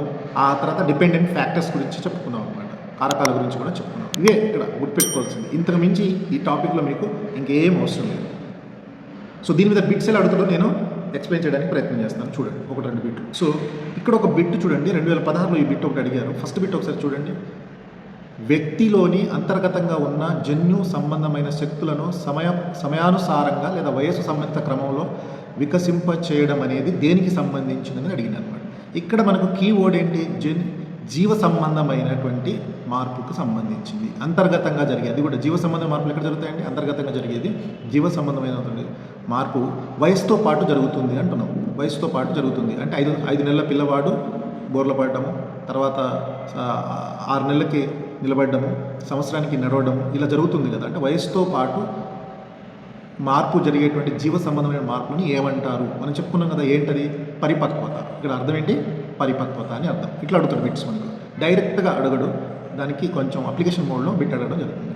అలాగే చూడండి, పెరుగుదల వికాసానికి సంబంధించిన రెండోది, పెరుగుదల వికాసానికి సంబంధించినటువంటి చూడండి. ఫస్ట్ దానికి ఆన్సర్ ఏంటి? ఇక్కడ పరిపక్వత. అలాగే రెండో బిట్టు మనం చూసుకున్నట్లయితే పెరుగుదల మరియు వికాసం సంబంధించిన సరైన దాన్ని గుర్తించండి అన్నాడు. ఇది కూడా 2016లోనే అడిగింది. ఈ 2 బిట్లు వరుసగా అడిగిండు 2016లో. పేపర్ 1లో అడిగిండు. అలాగే కింద ఉన్న 2 బిట్లు పేపర్ 2లో అడిగిండు అనమాట. Paper 1, paper 2. పేపర్ 2లో కొంచెం అప్లికేషన్ మోడ్ ఉంటుంది, పేపర్ 1లో కొంచెం డైరెక్ట్ క్వశ్చన్స్ ఉంటాయి. కావాలంటే చూడండి. సో ఇక్కడ చూడండి, పెరుగుదల మరియు వికాసానికి సంబంధించిన సరైన దాన్ని గుర్తించండి అన్నారు. చదవండి, స్టేట్మెంట్స్ అని కూడా చదవండి. So which of the statement is correct for growth and development? So growth, development సంబంధించిన దానిపైన సరైన దాన్ని గుర్తించడానికి ఫస్ట్ ఇది ఒక్కొక్క స్టేట్మెంట్ మీరు ఒకసారి అనాలిసిస్ చేసుకోండి. సో కరెక్ట్ ఆన్సర్ ఏదో మీరు ఒకసారి కామెంట్ బాక్స్లో రాయండి. సో వికాసం మరియు పెరుగుదల మధ్య ఎలాంటి సంబంధం లేదు అంటున్నాం. సో ఇది ఎంతవరకు కరెక్ట్? ఇది రాంగ్ స్టేట్మెంట్. సంబంధం ఉంది అండి. మనం ఇందాక చెప్పుకున్నాం కదా, sound mind in sound body అన్నాం. ఆరోగ్యవంతమైన శరీరంలో ఆరోగ్యకరమైనటువంటి మనసు ఉంటుందని. సో కాబట్టి అన్నిటికీ కొంత సంబంధం అయితే ఉంది కాబట్టి ఎలాంటి సంబంధం లేదన్నది తప్పు. అలాగే పెరుగుదల అనేది వికాసంలో భాగము అన్న నేను చెప్పాను కదా మీకు ఆల్రెడీగా. సో పెరుగుదల వికాసంలో ఒక భాగంగా చూడాలి. ఎందుకంటే that is a limited action, అంటే ఒక ఏజ్ వరకే జరుగుతుంది అనమాట. కాబట్టి అది కూడా వికాసంలో ఒక భాగంగానే మనం పరిగణిస్తాం. సో దిస్ ఆన్సర్ ఆప్షన్ 2 అనేది రైట్ ఆన్సర్. అలాగే పెరుగుదల అనేది గర్భం నుంచి ప్రారంభం చనిపోయే వరకు కొనసాగుతుంది. అంటే life long process, continuation process అంటున్నాడు. కాదు, తప్పు. ఇది పెరుగుదల 21 ఇయర్స్ తర్వాత జరగదు మ్యాక్సిమం మనకు. సో కాబట్టి ఇది రాంగ్ స్టేట్మెంట్ మనకు. అండ్ వికాసం అనేది పుట్టుకతో ప్రారంభమై ఒక దశలో ఆగిపోతుంది అంటున్నాడు. వికాసం అనేది లైఫ్ లాంగ్ ప్రాసెస్ కదా, మళ్ళీ ఇక్కడ ఆగదు. ఇది ఒక దశలో పుట్టుకతో ప్రారంభమై చనిపోయే వరకు ఉంటుంది. సో ఇది కూడా రాంగ్ స్టేట్మెంట్. సో ఇలా స్టేట్మెంట్ చదవాలి, చదివి అందులో ఉన్న అర్థం చేసుకొని ఏది రైటో మీరు టిక్ చేయవలసి ఉంటుంది. సో ఈ రెండు కూడా మనము ఇక చూడండి. 4వ క్వశ్చన్ చూడండి. వికాసం ఈ దిశగా సాగుతుంది. శిర పాదాభిముఖ వికాసం సూచిస్తుంది. శిర పాదాభిముఖ పేరులోనే ఉంటుంది. శిరము నుండి పాదము వరకు, అంటే తల నుండి మన యొక్క పాదము కాలి గోటి వరకు జరిగేటువంటి ఒక వికాస దశ ఉంటుంది కదా, ఆ వికాస దశని ఏమంటారు? ఫ్రమ్ హెడ్ టు ఫుట్ ఏం జరుగుతుంది శిరము నుంచి పాదము? సో అది మనకు డెవలప్మెంట్ ప్రిన్సిపల్స్లో వస్తుంది మనకు. దాన్ని డెవలప్మెంట్ ప్రిన్సిపల్లో ప్రిన్సిపల్ ఆఫ్ డైరెక్షన్ అంటాం. ప్రిన్సిపల్ ఆఫ్ డైరెక్షన్, దిశ నియమము అంటాము. వికాసం యొక్క దిశ నియమం నేను అక్కడ ఎక్స్ప్లెయిన్ చేసినప్పుడు మీకు అర్థమవుతుంది. బట్ దీని ఆన్సర్ ఇక్కడే ఉంటుంది, శిరము నుండి పాదం వరకు అని అర్థం. సో ఇక్కడ తల నుండి పాదము 4వ ఆప్షన్ కనిపిస్తుంది. సో ఒకసారి చదవకపోయినా అర్థం మనం పెట్టవచ్చు. ఇది నేను వాట్సాప్ గ్రూప్లో క్వశ్చన్ పెట్టాను, చాలామంది రైట్ ఆన్సర్ పెట్టారు, థ్యాంక్ యూ. అండ్ దెన్ 4వది చూడండి. ఇక్కడ 10 సంవత్సరాల బాలిక సైకిల్ను సమర్థవంతంగా తొక్కడానికి సహాయపడుతుంది. కింది వాటిలో ఏది? 10 సంవత్సరాల బాలిక సైకిల్ తొక్కుతుంది అంటే ఏం జరిగి ఉంటుంది? నేను ఇందాక అడిగిన క్వశ్చన్ ఇదే అనమాట. పరిపక్వత సంసిద్ధత జరిగిందా, అభ్యాసనము సంసిద్ధత జరిగిందా, అభ్యాసనము పరిపక్వత జరిగిందా, లేదా సంసిద్ధత పరిపక్వత అభ్యాసం? ఇందాక నేను ఎక్స్ప్లెయిన్ చేశాను కదా మీకు. పిల్లవాడు నడుస్తున్నాడు అంటే, లేదా నిలబడుతున్నాడు అంటే ముందు 5 నెలలు నిండాలి, అంటే పరిపక్వతకు రావాలి. పరిపక్వత రావడం అంటే అక్కడ కండరాలు, కాళ్ళ కండరాలు గట్టిపడాలి. కాళ్ళ కండరాలు గట్టిపడిన తర్వాత ఏం జరుగుతుంది? పిల్లవాడిని మనం స్టాండప్ అని ట్రైనప్ చేస్తాము, లేదా ప్రోత్సాహం చేస్తాము, అంటే రెడీనెస్ చేస్తాము. అప్పుడు పిల్లవాడు ఏం చేస్తాడు? నిలబడ్డానికి నేర్చుకుంటాడు. ఇలా 3 అంశాలు జరుగుతుంది: రెడీనెస్, మెచ్యురేషన్ అండ్ లెర్నింగ్. ఇలా 3 జరిగేదే మనకు కంప్లీట్. ఈ 10 సంవత్సరాల బాలిక సైకిల్ సమర్థంగా తొక్కుతుంది అంటే అర్థం ఏంటి? ఫస్ట్ బాలిక సైకిల్ తొక్కడానికి కాళ్ళ కండరాలు గట్టిపడాలి, అంటే ఆ పరిపక్వత స్టేజ్ దాటింది అని అర్థం. పరిపక్వత స్టేజ్ దాటిన తర్వాత ఏం చేయాలి? తను మానసికంగా రెడీ అవ్వాలి. రెడీ అవ్వడం అంటే 10 సంవత్సరాలు సైకిల్లో తొక్కుతుందంటే తను సైకిల్ తొక్కే ఏజ్కి రావాలి, రెడీగా ఉండాలి. ఆ తర్వాత ఏం చేస్తాం? సైకిల్ ఎలా తొక్కాలో, ఫెడల్ మీద కాలు ఎలా పెట్టాలి, హ్యాండిల్ ఎలా పట్టుకోవాలి, మనము ముందుకు ఎలా చూడాలి, ఇవన్నీ కూడా ఎలా బ్యాలెన్స్ చేసుకొని మనము సైకిల్ తొక్కాలో మనము ట్రైనప్ చేస్తాము, నేర్పిస్తాము. కాబట్టి అభ్యాసం జరుగుతుంది. ఇలా 3 మార్పులు జరిగితేనే అప్పుడు సైకిల్ తొక్కడం అనేది వస్తుంది. సో కాబట్టి సంసిద్ధత, పరిపక్వత, అభ్యాసం. ఒకవేళ సంసిద్ధత లేదనుకోండి, అభ్యాసనం, పరిపక్వత కూడా రైట్ ఆన్సరే. ఒకవేళ సంసిద్ధత లేకపోతే, సంసిద్ధత ఉంది కాబట్టి సంసిద్ధతని కూడా మనం తీసుకోవాలి. ఓకే, ఇలా మనకు బిట్స్ అడగడం జరుగుతుంది. ఇది 2016-17లో అడిగిన బిట్స్ అనమాట. ఎలా ఉందంటే చాలా సింపుల్గా ఉంటాయి బిట్స్. అంటే ఆ పదాల యొక్క అర్థం కనుక మనకు తెలిస్తే బిట్లు పెట్టడం చాలా ఈజీ. కాబట్టి మీరు ఈ చాప్టర్లో 1 or 2 బిట్స్ కనుక అడిగితే 2/2 కంపల్సరీ మీరు గెయిన్ చేయవచ్చు. సో ఇలా ప్రతి చాప్టర్ కూడా నేర్చుకోవాలి, సింపుల్గా నేర్చుకోవాలి. మనకు గ్రంథాలలో, సైకాలజీలో గ్రంథాలలో, బీఎడ్ బుక్స్లో చాలా పెద్ద పెద్ద ఉంటాయి. బట్ దాన్ని మనం సింప్లిఫై చేసి మనకి ఎంత కావాలో అంతవరకే నేర్చుకోవాలి. ఓకే, మనకు టెట్ కానీ డిఎస్సి కానీ ఎంతవరకు కావాలో అంతవరకే నేర్చుకోవడానికి ప్రయత్నం చేయాలన్నమాట. సో మనం ఇంతవరకు ఒక అంశాన్ని నేర్చుకున్నాము, అదేంటంటే గ్రోత్, డెవలప్మెంట్, మెచ్యురేషన్ గురించి. ఇప్పుడు రెండవ అంశం ఏంటంటే చాలా ముఖ్యమైనది. పేపర్ 2లో కంపల్సరీగా ఇందులోంచి బిట్ వస్తుంది. పేపర్ 1లో కూడా అడుగుతాడు. అప్లికేషన్ మోడ్ ఎక్కువ ఉంటుంది. So principles of development and their educational implications. అభివృద్ధి నియమాలు కానీ సూత్రాలు అంటే ఏంటి, మరి వాటి విద్యా ప్రయోజనాలు ఏ రకంగా ఉంటుంది, అంటే మన తరగతి గదిలో దాన్ని ఎలా అన్వయం చేసుకోవాలి అనే అంశాన్ని మీకు ఇక్కడ నేను ఎక్స్ప్లెయిన్ చేయడానికి అయితే ప్రయత్నం చేస్తాను. సో చూడండి, మనకు principles of development text books ప్రకారం అయితే 11 ఉంటాయి. సో ఆ 11 సూత్రాలను మనం ఇక్కడ నేర్చుకోవడానికి మీకు నేను ఎక్స్ప్లెయిన్ చేస్తాను. ఒక్కొక్క దాని గురించి మీకు ఎక్స్ప్లెయిన్ చేయడానికి ప్రయత్నం చేస్తాను. సో ఆ 11 సూత్రాలు మీరు నేర్చుకునే విధంగా నేనైతే చాలా సింపుల్ వేలో మీకు ఎక్స్ప్లెయిన్ చేస్తాను. పెద్దగా కష్టపడాల్సిన అవసరం అయితే లేదు. మొదటి సూత్రం మనకు వచ్చేసి వికాసం అనేది మనం ఆల్రెడీగా చెప్పుకున్నాము. తల్లి గర్భము నుండి చనిపోయే వరకు జరుగుతుందని అదే మనకు మొదటి నియమంగా ఉంటుంది. దాన్ని కాకపోతే ఇక్కడ గుర్తుపెట్టుకోవాల్సిన ఒక టర్మ్ ఏంటంటే నిరంతర ప్రక్రియ. కానీ ఇక్కడ ఒక అంశాన్ని గుర్తుపెట్టుకోవాలి మీరు. ఒక వర్డ్ ఏంటంటే అది అవిచ్ఛిన్నంగా నిరంతరం జరిగేటువంటి ఒక సంచిత ప్రక్రియ. ఈ రెండు పదాలు గుర్తుపెట్టుకోవాలి. అవిచ్ఛిన్నంగా జరిగే ఒక సంచిత ప్రక్రియ. అవిచ్ఛిన్నంగా ఏంటి, దాని ఆ పదం యొక్క అర్థం ఏంటంటే విచ్ఛిన్నంగా కాకుండా అవిచ్ఛిన్నంగా. అంటే ఇప్పుడు ఇందాక ఫర్ ఎగ్జాంపుల్ నేను ఒక భాష మాట్లాడాలి అనుకోండి. భాష మాట్లాడాలి అంటే దానికి చాలా రకాల మార్పులు జరిగి ఉంటాయి. చాలా రకాల మార్పులు అంటే నేను పదాల మీద వికాసం, పదాలు నేర్చుకోవాలి, వాక్యాలు నేర్చుకోవాలి, తర్వాత మాట్లాడాలి. అంటే దానికి విడివిడిగా చూడలేము. ఇవన్నీ కలిస్తేనే మనకు ఒక మార్పు అనేది జరుగుతుంది. దట్ ఈస్ కాల్డ్ అవిచ్ఛిన్నంగా. క్యుములేటివ్ అంటాం. Principle of continuity and principle of cumulative అంటే అన్నీ ఒకే చోట దగ్గరికి రావాలి. అన్నీ కలిస్తే ఒక మార్పు కింద చూడాలి. అంటే చిన్న చిన్న మార్పులన్నీ కలిపి ఒక పెద్ద మార్పుగా జరగడము. చిన్న మార్పులన్నీ చూసి మనం ఒక పెద్ద మార్పుగా చూడడానికి సంచిత ప్రక్రియ అంటాము. ఇది ఎలా జరుగుతుందంటే ప్రతినిత్యం జరుగుతుంది, డైలీ జరుగుతుంది, నిరంతరము జరుగుతుంది మనలో. సంచిత ప్రక్రియ అంటే ఇది హఠాత్తుగా జరిగేటువంటి పరిణామం కాదు. అంటే ఫర్ ఎగ్జాంపుల్ మనం చిన్నప్పుడు ఒక 4-5 నెలల తర్వాత పిల్లవాడికి ఒక సైడ్ పన్ను వస్తుంది కదా, ఒక పన్ను వచ్చింది అనుకోండి. సడన్గా చూసి షాక్ అవుతాం, అరే పన్ను వచ్చిందని. అది పన్ను సడన్గా హఠాత్తుగా ఏం రాలేదు. దానికంటే పూర్వము జన్యుపరమైన మార్పు జరిగి ఉంటుంది. చాలా రకాల మార్పులు జరిగితే పన్ను అనేది బయటకు వచ్చింది. అది హఠాత్తుగా జరిగినటువంటి పరిణామం అయితే కాదు. సో కాబట్టి అది జరగాలంటే పరిపక్వత చెంది ఉండాలి. ఆ వయసు రావాలి. ఆ వయసుతో పాటు జెన్యూనిటీ పరమైనటువంటి మార్పు రావాలి. జెన్యూనిటీ పరమైన మార్పు వచ్చిన తర్వాతనే పన్ను అనేది పెరుగుదలకు స్టార్ట్ అవుతుంది, వికాసం అనేది చెందుతుంది అక్కడ. సో ఇలా ప్రతి ఫ్యాక్టర్ దాని మీద డిపెండ్ అయి ఉంటుంది. ప్రతి ఫ్యాక్టర్ కూడా దాని మీద డిపెండ్ అయి ఉంటుంది. చిన్న మార్పులన్నీ కలిస్తే ఒక పెద్ద మార్పుగా మనకు కనిపిస్తుంది. దాన్ని మనం సంచిత ప్రక్రియ అని అంటాం, ఇందాక మనం భాష గురించి చెప్పినట్టు. సో కాబట్టి వికాసం అనేది అవిచ్ఛిన్నంగా నిరంతరం జరిగే ఒక సంచిత ప్రక్రియగా మనము చూడాలి. This is the first principle of the development. And second one, principle of individual differences. అంటే వైవిధ్య భేదాల సూత్రము అంటాం ఇది. ప్రిన్సిపల్ ఆఫ్ ఇండివిజువల్ డిఫరెన్సెస్ అంటే ఏ ఇద్దరు పిల్లవాళ్ళు కానీ లేదా ఏ ఇద్దరు వ్యక్తులు ప్రపంచంలో వాళ్ళ వికాసము ఒకేలాగా జరగదు అని అర్థము. అంటే కొంతమంది త్వరగా మాట్లాడడం వస్తుంది, కొంతమంది లేట్గా మాట్లాడతారు, కొంతమంది త్వరగా నడవగలుగుతారు, కొంతమంది నిదానంగా అంటే ఆలస్యంగా నడవగలుగుతారు. సో ఇలాంటి డిఫరెన్సెస్ మనము పిల్లవాళ్ళలో చూస్తూ ఉంటాం. కాబట్టి ఈ నియమాన్ని మనము వైవిధ్య భేదాలు లేదా ఇండివిజువల్ డిఫరెన్సెస్ అంటాము. కవల పిల్లల్లో కూడా ఈ వికాసం అనేటువంటిది ఒకే విధంగా జరగదు. కొంత వేగంగా జరుగుతుంది లేదా కొంత స్లోగా జరుగుతుందని అర్థం. కాబట్టి సో ఈ డిఫరెన్సెస్ ఉంటాయి కాబట్టి మనము పిల్లవాళ్ళని తరగతి గదిలో పోల్చకూడదు. అంటే ఒక ఉపాధ్యాయుడు ఒక విద్యార్థి గణితం బాగా చేయగలుగుతున్నాడు, ఒక విద్యార్థి గణితం బాగా చేయట్లేదు అనుకోండి. తను చూడరా ఎట్లా బాగా చదువుతున్నాడో అని మనం ఇట్లా పోల్చకూడదు అని చెప్పేటువంటి నియమం ఏది అంటాడు.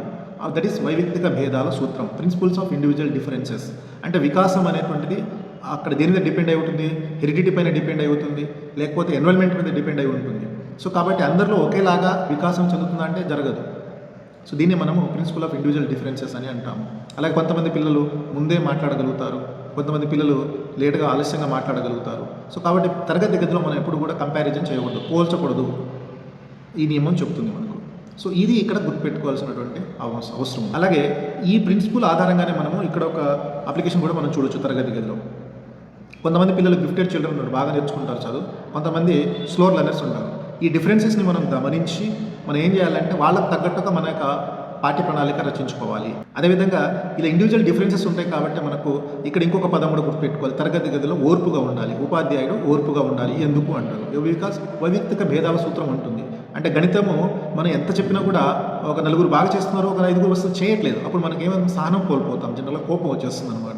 కానీ అట్లా కాకుండా ఓర్పుగా ఉండాలి, వాళ్ళకు ఆ డిఫరెన్సెస్ని అర్థం చేసుకొని వాళ్ళ స్థాయికి తగ్గట్టు మనం బోధన చేయాలి. సో ఈ నియమం ఏ నియమం చెప్తుంది మనకు, వికాసంలో ఏ నియమం ఇది చెప్తుంది అంటే వైవిధ్య భేదాల సూత్రము. చూడండి, చాలా డిఫరెన్సెస్ మనం ఇండివిజువల్ డిఫరెన్స్ బేస్ చేసుకొని ఇన్ని రకాల అప్లికేషన్స్ మనం తరగతి గదిలో చేస్తూ ఉంటాం అనమాట. మనకు తెలియకుండానే ఇవన్నీ చేస్తాం మనం జనరల్గా. బట్ ఆ సూత్రం ఏంటంటే ఇండివిజువల్ డిఫరెన్సెస్.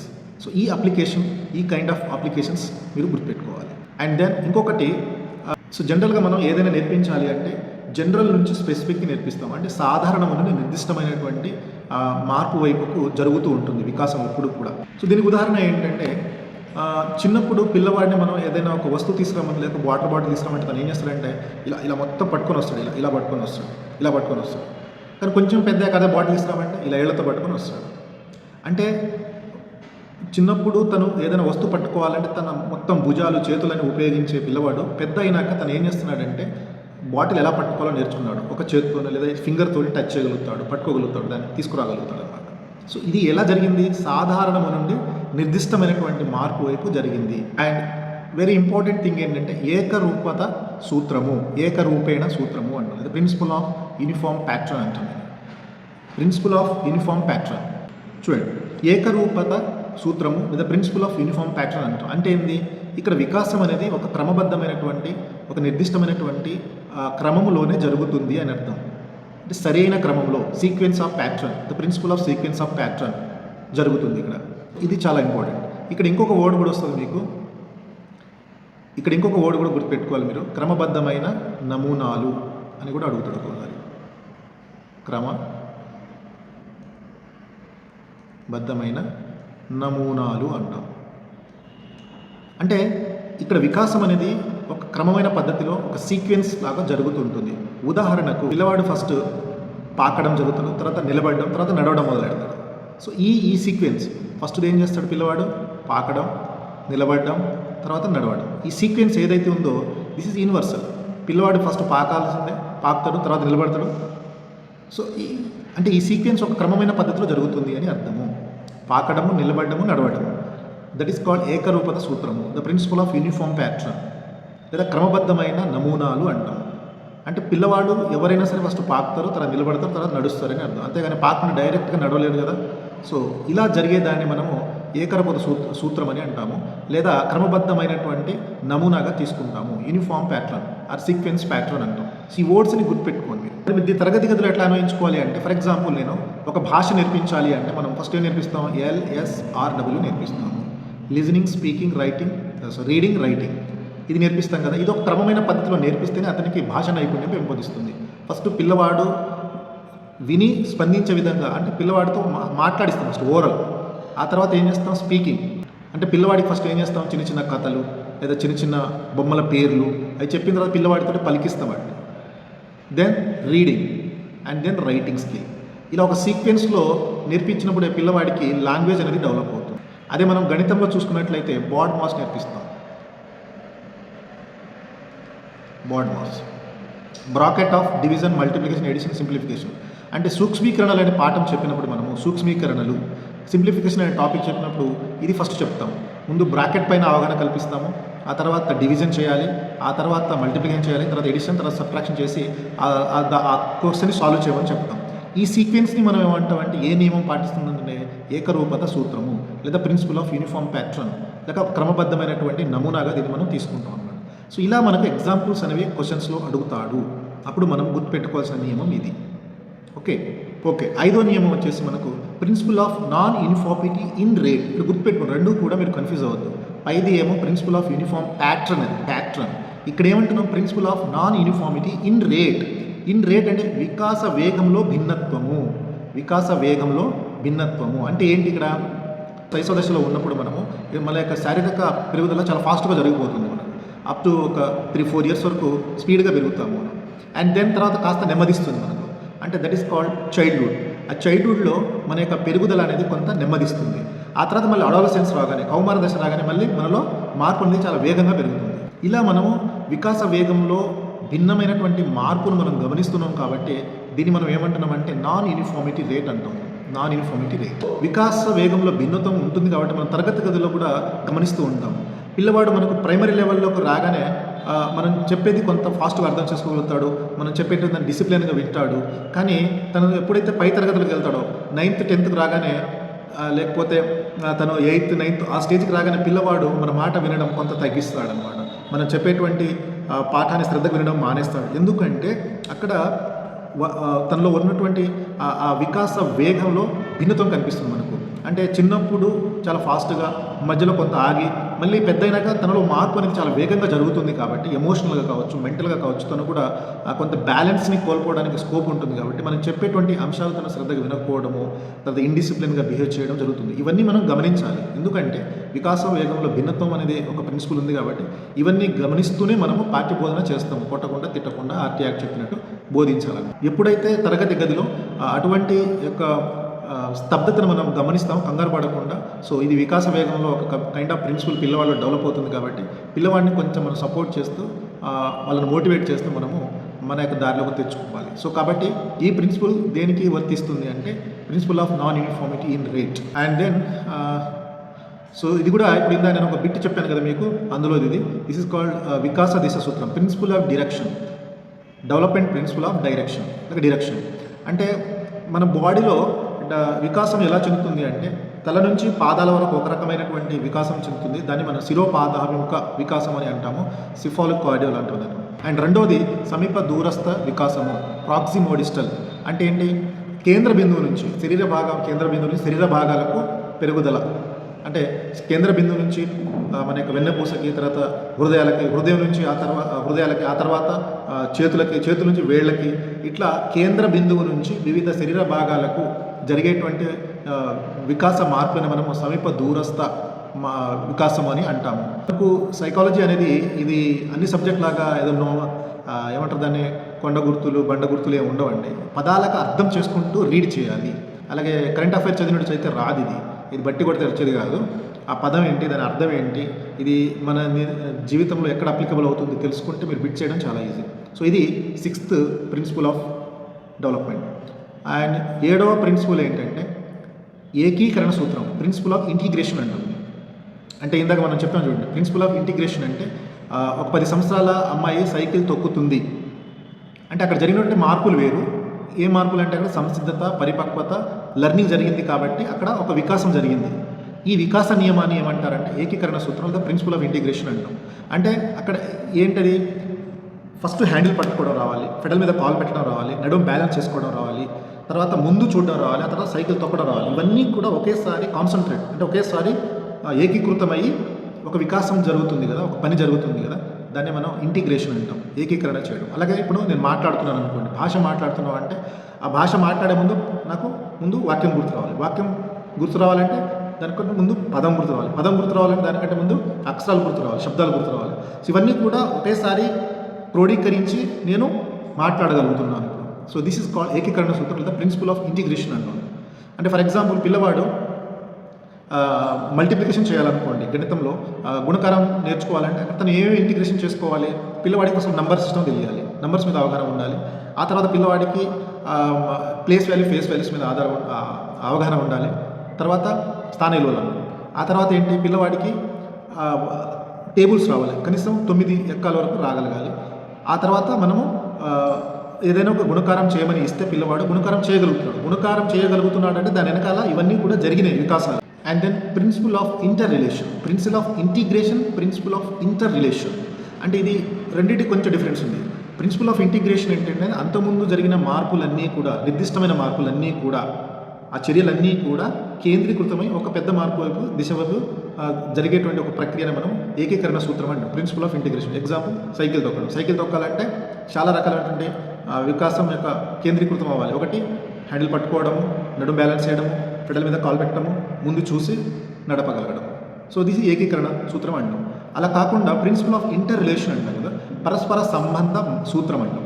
అంటే ఒక దాంట్లో జరిగినటువంటి వికాసము ఇంకొక దానిపైన ప్రభావాన్ని చూపెడితే దాన్ని పరస్పర సంబంధ సూత్రం అంటాం. ఫర్ ఎగ్జాంపుల్ మనము ఫిజికల్ సైన్స్లో పిల్లవాడు కాన్సెప్ట్స్ బాగా నేర్చుకోవాలి అంటే ఫిజిక్స్లో పిల్లవాడికి గణితం అనేటువంటి భావన చాలా బాగా రావాలి. గణిత భావన కనుక వస్తే ఫిజిక్స్ అనేవి బాగా చేయగలుగుతాడు. గణిత భావన కనుక అక్కడ లోపిస్తే ఫిజిక్స్లో కూడా కొంత వెనకబడిపోతాడు అనమాట. ఇందుకు అక్కడ పరస్పర సంబంధమైన సూత్రాలు కలిగి ఉన్నాయి. సో ఇక్కడ ఏంటంటే పరస్పర సంబంధ సూత్రంలో చాలా ఫ్యాక్టర్స్ ఇమిడి ఉంటాయి. అంటే ఫిజికల్ ఫ్యాక్టర్ ఉంటుంది, మెంటల్ ఫ్యాక్టర్ ఉంటుంది, సోషలాజికల్ ఫ్యాక్టర్ ఉంటుంది, ఎమోషనల్ ఫ్యాక్టర్ ఉంటుంది. అంటే చాలా రకాలైనటువంటి అంశాలు ఇక్కడ మిళితమై ఉంటుంది. శారీరకపరమైన, మానసికమైన, సాంఘికమైనటువంటి లేదా భావోద్వేగపరమైనటువంటి అంశాలన్నీ కూడా ఇక్కడ ఇమిడి ఉంటుందన్నమాట. సో పరస్పర సంబంధ సూత్రానికి ఇంకొక ఎగ్జాంపుల్ మనం చెప్పుకోవాలి అంటే ఫర్ ఎగ్జాంపుల్ ఒక పిల్లవాడికి ఫీవర్ వచ్చి తను రెగ్యులర్గా క్లాస్కి ఆబ్సెంట్ అవుతున్నాడు అనుకోండి. అప్పుడు తనలో ఎటువంటి వికాసంలో మార్పు కనిపిస్తుందంటే ఒకటి మనకు చదువు పరంగా వెనకబడిపోతాడు. దాన్ని మనం మానసిక వికాసంగా తీసుకుంటాము, వెనకబడిపోతాడు. రెండవది ఏంటంటే ఫ్రెండ్స్ తోటి ఎక్కువ కలవలేడు కాబట్టి దాని సాంఘికపరమైనటువంటి వికాసంలో వెనకబడిపోతాడు అని మనము చెప్పవచ్చు అన్నమాట. సో ఈ రకమైనటువంటి పరస్పర సంబంధాలు కలిగి ఉంటాయి. అంటే ఒక వికాసము ఇంకొక వికాసం అంశం పైన ఆధారపడి ఉంటుంది, దానిలో రిలేట్ అయి ఉంటుంది. కాబట్టి దీన్ని ప్రిన్సిపల్ ఆఫ్ ఇంటర్ రిలేషన్ అని చెప్తాము. అండ్ నైన్త్ వన్ ఇస్ పూర్వమామేయ సూత్రం అంటారు, ప్రిన్సిపల్ ఆఫ్ ప్రిడిక్టబిలిటీ అంటాం. అంటే వికాసాన్ని అంచనా వేయడము. తర్వాత ఏం జరుగుతుందో మనము ముందుగానే ఊహించడము లేదా అంచనా వేయడము. అంచనా వేయవచ్చు లేదా ఊహించవచ్చు కొన్ని వికాసాలను మనము. దాన్ని ఇంకొక వర్డ్ ప్రాగుప్తీకరించడం అంటాం. సో ఈ పదాలు కనుక మనకు కనిపిస్తే అది పూర్వమేయ సూత్రం లేదా ప్రిన్సిపల్ ఆఫ్ ప్రిడిక్టబిలిటీ అంటాం. అంటే ఉదాహరణకి ఏంటి, పిల్లవాడు కూర్చోగలుగుతున్నాడంటే తర్వాత నిలబడగలుగుతాడని మనం ఊహించవచ్చు. నిలబడగలుగుతున్నాడంటే తర్వాత నడవగలుగుతాడని మనం ఊహించవచ్చు అనమాట. అంటే ఒక స్టేజ్ తర్వాత నెక్స్ట్ స్టేజ్లో ఏం జరుగుతుంది ముందుగానే మనం ఊహించడం, ప్రిడిక్ట్ చేయడం, భవిష్యత్తును ముందుగానే మనం కొంతవరకు అంచనా వేయడం అని అర్థం. అంటే ప్రిన్సిపల్ ఆఫ్ ప్రిడిక్టబిలిటీ ఆధారంగానే మనం ఏం చేస్తామంటే పిల్లవాళ్ళ యొక్క పూర్వజ్ఞానాన్ని పరిశీలిస్తాం. పిల్లవాళ్ళ యొక్క పూర్వజ్ఞానాన్ని పరిశీలించిన విధపని మనం ఏం చేస్తామంటే దాన్ని ఆ పూర్వజ్ఞానాన్ని మనము నూతన పాఠ్యాంశానికి అనుసంధానం చేస్తూ ఊహించి పిల్లవాడు ఇది నేర్చుకోగలుగుతాడని ఒక అంచనాకు వచ్చిన తర్వాత మనం నూతన పాఠ్యాంశాన్ని బోధిస్తాము. ఉదాహరణకు పిల్లవాడు మనకు మల్టిప్లికేషన్ బాగా చేయాలి అనుకోండి. మల్టిప్లికేషన్ బాగా చేయాలంటే తనకు నెంబర్ సిస్టమ్ వచ్చా లేదని టెస్ట్ చేస్తాము, ఎక్కాలు వచ్చా లేదని టెస్ట్ చేస్తాము, ప్లేస్ వాల్యూ ఫేస్ వాల్యూ వచ్చా లేదని టెస్ట్ చేస్తాము, లేదా ఎడిషన్స్ చేయగలుగుతాడా లేదని ఒక 2-3 క్వశ్చన్ చేసి టెస్ట్ చేస్తాం. ఇవన్నీ కూడా పిల్లవాడు చేయగలిగాడంటే తను మల్టిప్లికేషన్ ఖచ్చితంగా చేయగలుగుతాడు అని మనము ఒక అంచనాకి రావడం, ప్రిడిక్షన్ చేయడం అనమాట. దట్ ఈస్ పూర్వమేయ సూత్రము లేదా ప్రిన్సిపల్ ఆఫ్ ప్రిడిక్టబిలిటీ అని అంటాం. అండ్ 10వది వచ్చేసి వర్తులాకార సూత్రం లేదా స్పైరల్ లేదా లీనియర్ అంటాం. స్పైరల్ వర్సెస్ లీనియర్ అంటే రేఖీయంగా జరగదు. వికాసం ఎప్పుడు కూడా ఒక లైన్లో స్ట్రైట్గా ఇలాగే జరగదు, స్పైరల్గా. అంటే ఇందాక మనం చెప్పినట్టు ఒక దశలో స్లోగా, ఒక దశలో ఫాస్ట్గా, ఒక దశలో మళ్ళీ ఆగి ముందుకు సాగుతూ ఉంటుంది. ఇట్లా స్పైరల్గా, స్పైరల్ బైండింగ్ అంటే తెలుసు కదా మనకు. అట్లా ఫాస్ట్గా స్లోగా, ఫాస్ట్గా స్లోగా, ఒక్కొక్క దశలో ఒక్కొక్క రకంగా. అంటే ఒక దశలో స్లోగా, ఒక దశలో ఫాస్ట్గా, మళ్ళీ జరగడాన్ని మనము స్పైరల్ డెవలప్మెంట్ అంటాం. నెక్స్ట్ అనువంశికత మరియు పరిసరాల ప్రభావం. ఇందాక చెప్పాను కదా నేను స్టార్టింగ్లో చెప్పినప్పుడు ఈ వికాసం పైన హెరిడిటీ అండ్ పరిసర ప్రభావం, ఎన్విరాన్మెంట్ ఎఫెక్ట్స్ అనేది చాలా ఉంటుంది. అంటే వికాసం అనేది ఏంటి, అనువంశికత మరియు పరిసరాల ప్రభావం యొక్క సమ్మేళనంగా మనం చూడవచ్చు. అండ్ ఇంకో రకంగా చెప్పాలంటే తల్లిదండ్రుల నుంచి ఒక మంచి గాత్రం ఉందనుకోండి, మనకు దానికి సరి అయిన ట్రైనింగ్ ఇచ్చామనుకోండి, ప్రోత్సాహం ఇచ్చి సరి అయిన ఒక వాతావరణాన్ని కల్పించి మనం ట్రైనప్ చేసామనుకోండి, మంచి గాయకుడు అవుతారు లేదా మంచి గాయకురాలు అవుతుంది. సో ఈ రకమైనటువంటి తెలిపే ఒక సూత్రం ఏంటంటే అనువంశికత పరిసరాల ప్రభావ సూత్రం. దీన్నే ఇంకో రకంగా చెప్పవచ్చు మనము పరిపక్వత మరియు అభ్యాసనాల ఫలితం అని కూడా చెప్పవచ్చు. అదే నేను పరిపక్వత మరియు అభ్యాసన ఫలితం అని ఎందుకంటే ఇందాక ఒక క్వశ్చన్ చదివాం కదా మనము, సైకిల్ తొక్కాలంటే పరిపక్వత, రెడీనెస్ అండ్ లెర్నింగ్ జరిగినప్పుడే అది మనకు వికాసం జరిగిందని చెప్పవచ్చు అక్కడ. అంటే ఫర్ ఎగ్జాంపుల్ ఒకటో తరగతి పిల్లవాడికి మనం ఆల్జిబ్రా కానీ ట్రిగ్నోమెట్రీ నేర్పించలేము కదా, ఎందుకంటే ఆ వయస్సు, ఆ వికాస స్థాయి, ఆ స్టేజ్ కాదు కాబట్టి అక్కడ నేర్పించలేము మనం. సో దీని మీద బిట్స్ ఎలా ఉన్నాయని ఒకసారి ఒక 2 బిట్స్ చూసి ఈ వీడియో క్లోజ్ చేద్దాము. సో ఇక్కడ ఒక బిట్ చూడండి, 2024 అడిగిన బిట్ ఇది.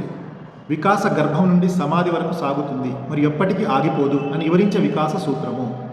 The principle which says about the development from mother's womb to tomb. చూడండి ఇక్కడ వికాసం సర్పీలంగా సాగుతుంది, సర్పీలంగా అంటే స్పైరల్. వికాసం ఏకరీతి నమూనాను అనుసరిస్తుంది అంటే uniform pattern, sequence pattern. And వికాసం నిరంతరంగా సాగుతుంది, కంటిన్యూషన్ ప్యాటర్న్. వికాసాన్ని ప్రాగుప్తీకరించవచ్చు అంటే ప్రిడిక్షన్ చేయవచ్చు. ఇందులో ఏది చెప్తుంది, ఇక్కడ ఎప్పటికీ ఆగిపోదు అన్నాడు, అంటే నిరంతరమైనటువంటి జరిగేటువంటి ఒక ప్రక్రియ. కాబట్టి ఆన్సర్ ఏంటి మనకు, వికాసం నిరంతర ప్రక్రియ. So this is the answer. Continuation process. So development is the continuation process అని అర్థం. సో ఇంకొక బిట్ ఎలా అడిగిండు, 2024 అడిగింది. కింది వాటి నుండి వికాసమును కాకుండా పెరుగుదలను సూచించే ఒక ఉదాహరణ. In the following which one relates to the growth instead of development. So వికాసమును కాకుండా పెరుగుదలను సూచించే ఒక ఎగ్జాంపుల్ ఏంటి ఇక్కడ చదవాలి.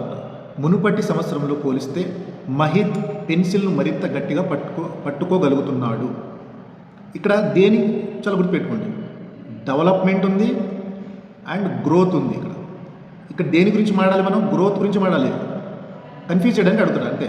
వికాసమును కాకుండా అంటే ఇది అవసరం లేదు మనకు, జస్ట్ గ్రోత్ యొక్క టేబుల్ గుర్తుంటే చాలు, మనకు ఆ కీవర్డ్స్ గుర్తుంటే చాలు.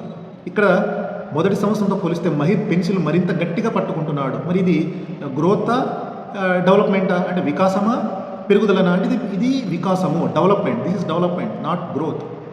This is development. పెన్సిల్ మళ్ళీ గట్టి పట్టుకున్నా అంటే జనరల్ టు స్పెసిఫిక్, ఇది జనరల్ టు స్పెసిఫిక్ అన్నమాట. అది మనకు డెవలప్మెంట్ సూచిస్తుంది. అండ్ అర్చన అనే 6 నెలల పాప తన తల్లిని చూసి నవ్వింది. చూసి నవ్వడము అనేది ఏంటిది? ఇది వన్ కైండ్ ఆఫ్ డెవలప్మెంట్. ఇది కూడా డెవలప్మెంట్ కిందకు వస్తుంది మనకు. This is not a growth. And then తల్లి స్వీట్లు ఇవ్వకుండా ఏడ్చే విరాట్కు ఇప్పుడు తనని ఆరోగ్యం ఉంచడమే ఆ లక్ష్యం అని అనిపిస్తుంది. ఇది కూడా కాదు, గ్రోత్ కాదు. అండ్ ఇది వన్ కైండ్ ఆఫ్ లైక్ ఒక కండిషనల్ సిమ్యులేషన్, కండిషనల్ రెస్పాన్స్ అంటాం కదా, పావ్లో థియరీ ప్రకారం అది అక్కడ వస్తుంది, అప్లికబుల్ అవుతుంది. బట్ ఇక్కడ ఏంది, గడిచిన 6 నెలల్లో గీత ఒక అంగుళం పెరిగింది. ఇదేంటి, ఫిజికల్ చేంజెస్ని మనకు ఇండికేట్ చేస్తుంది. సో కాబట్టి 4வது కరెక్ట్ ఆన్సర్ మనకు. సో ఇలా మనకు క్వశ్చన్స్ ఎగ్జామ్లో అడగడం జరుగుతుంది. చాలా ఈజీ, 2 నుంచి 3 మార్కులు మీరు ఖచ్చితంగా గెయిన్ చేయవచ్చు. సో ఇక్కడ కూడా స్క్రీన్ పైన మీకు కొన్ని క్వశ్చన్స్ ఉన్నాయి కదా. సో 5, 6, 7, 8 మీరు ఇది స్క్రీన్ షాట్ తీసుకొని దీనికి ఆన్సర్స్ కామెంట్ బాక్స్లో పెట్టండి. So this is all about growth, development and maturation, development principles. So next వీడియోలో నెక్స్ట్ అంశంతో మీ ముందుకు వస్తాను. సో అప్పటివరకు stay tune RTV Learnings and please don't forget like, share, subscribe and thank you. This is RTV Learning signing off.